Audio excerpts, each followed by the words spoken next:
August 25th, 2013, last day in Mongolia. A herd of horses came by in the night, grunting and sneezing in the dark.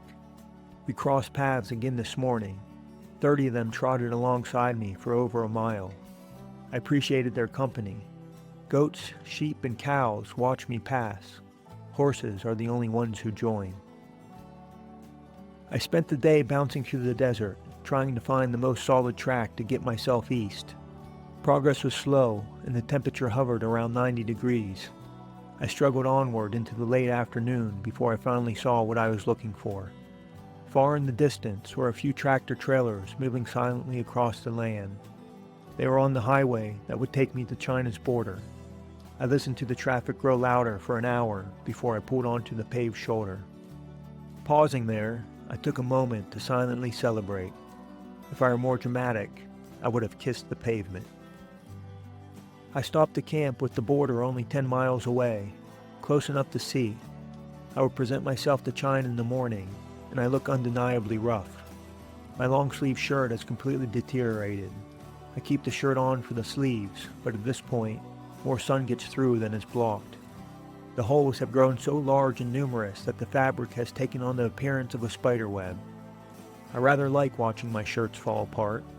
I'm waiting for the wind to take them from my body. My pants, on the other hand, are getting better. After 5 weeks without washing, they have become so stiff with dirt and sweat that I now feel protected when I fall. The rest of my gear is covered with a striking red powder, as though a sunset has turned to dust. 2 men on a motorcycle found me as I was cooking dinner and pointed out that I was sleeping next to a patch of onion grass.